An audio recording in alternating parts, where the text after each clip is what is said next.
ఈ రోజు చంద్రబాబు నాయుడు గారు పవన్ కళ్యాణే నా బలము, పవన్ కళ్యాణే నన్ను సీఎం చేశాడు, పవన్ కళ్యాణ్ వల్లే నేను ఈ రాష్ట్రంలో మళ్ళీ ముఖ్యమంత్రి అయ్యాను భ్రమలో చంద్రబాబు నాయుడు గారు ఉన్నారు. పవన్ కళ్యాణ్ లేకపోయినప్పుడు కూడా తెలుగుదేశం పార్టీ 140 సీట్లతో అధికారంలోకి వచ్చి ఉండేది, ఏమాత్రము అనుమానం లేదు.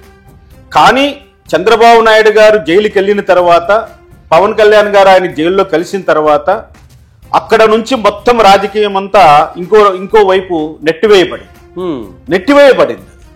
అంతకు ముందు ఉద్యమం చేసినటువంటి దళితులు గాని, ఉద్యమంలో తీవ్రంగా నష్టపోయినటువంటి అమరావతి రైతులు గాని, ఇతరాత్ర కులాల వాళ్ళు గాని, తెలుగుదేశం కార్యకర్తలు గాని, త్యాగాలు చేసినటువంటి ప్రతి ఒక్కరి యొక్క త్యాగము అది ఒక వేస్ట్ లాగా పక్కన పడిపోయింది.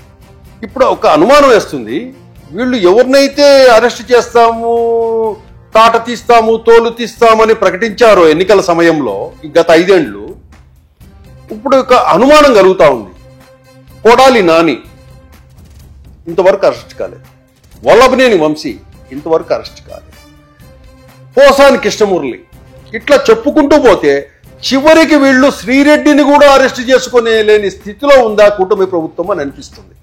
అంటే ఈ అరెస్టులు ఆపడానికి పెద్ద లాబియింగ్ జరుగుతూ ఉంది అని మనం అనుకోవాలన్నా? ఖచ్చితంగా కుల లాబియింగ్, డబ్బు లాబియింగ్, బంధుత్వ లాబియింగ్ జరుగుతుంది అనుకోవాలన్నా? ఖచ్చితంగా, ఇందులో ఏమాత్రం సందేహం లేదు. ఎందుకంటే జగన్మోహన్ రెడ్డి వ్యక్తిత్వానికి, జగన్మోహన్ రెడ్డి స్టైల్కు, చంద్రబాబు నాయుడు గారి వ్యక్తిత్వానికి, చంద్రబాబు నాయుడు స్టైల్కు చాలా వ్యత్యాసం.